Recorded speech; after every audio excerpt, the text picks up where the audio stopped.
January 11th, 2013, Valdosta, Georgia, Lowndes High School Gymnasium. A massive room usually filled with the sounds of cheering crowds and bouncing basketballs. But on this morning, a suffocating, horrifying silence takes over. Students gathering for class notice something strange in the corner of the gym. A cluster of heavy, rolled-up wrestling mats stacked vertically. They look closer. Peering down into the center of one of the 6-foot-tall mats, they see a pair of socks. And then, the grim reality hits them. Trapped upside down, wedged deep inside the dark, tight cylinder, is 17-year-old Kendrick Johnson. He is cold. He is not breathing. How does a star athlete end up suffocating inside a gym mat?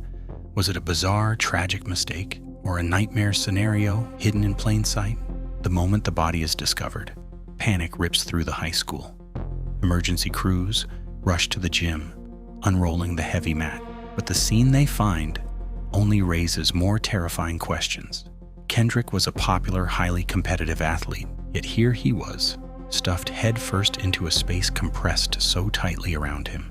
His arms were pinned above his head. His face was swollen with blood. And then there were the shoes. Kendrick's gym shoes were found placed oddly near his body, with one shoe wedged directly underneath him.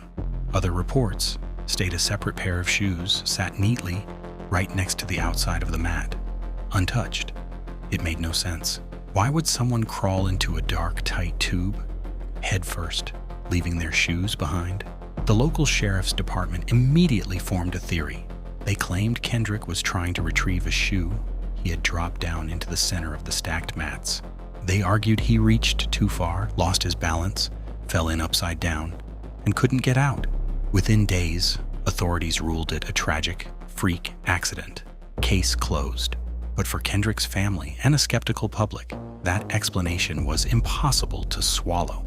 The official state autopsy backed up the police. The cause of death was ruled as accidental positional asphyxiation. In plain terms, they believed he suffocated simply because of the upside-down position he was trapped in. Kendrick's parents refused to accept it. They knew their son. They knew his strength. They didn't believe he would dive into a death trap for a shoe, so they fought for answers. They hired an independent pathologist to conduct a second autopsy, and what that doctor found completely shattered the official narrative. The second autopsy revealed Kendrick had suffered blunt force trauma to the right side of his neck. The pathologist concluded his death was not an accident, it was a homicide. But the horror didn't stop there. During this second examination, a truly gruesome discovery was made. Kendrick's internal organs, from his brain to his heart, were completely missing. They had been removed during the first state autopsy and never replaced. Instead, someone had stuffed his empty chest cavity with crumpled up old newspapers before he was buried. A young man's body treated with total disrespect. Who ordered this? And what were they trying to hide? The missing organs sparked a massive wave of public outrage. The case caught national headlines, and the spotlight turned directly onto Lowndes High School. Investigators demanded to see the school's surveillance cameras. Surely the cameras would show who Kendrick was with before he entered that gym. But the footage only made the mystery darker. When the family's legal team analyzed the videotapes, they found massive, unexplained anomalies. Hours of footage from critical angles were completely missing. Some video clips were severely blurred, while other camera timestamps were totally out of sync. It looked less like a technical glitch and more like deliberate tampering. Whispers of a high-level cover-up began to echo through the town. Rumors swirled around two local brothers, sons of an FBI agent, who allegedly had tension with Kendrick in the past. Suspicion grew so intense that the Department of Justice stepped in, launching a massive federal review. For years, Kendrick's family held on to hope, but in 2016, the DOJ delivered a crushing blow. They announced there was insufficient evidence to file federal charges and closed the file.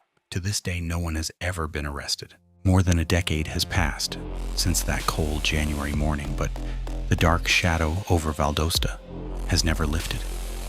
Kendrick Johnson's family still marches. They still demand justice.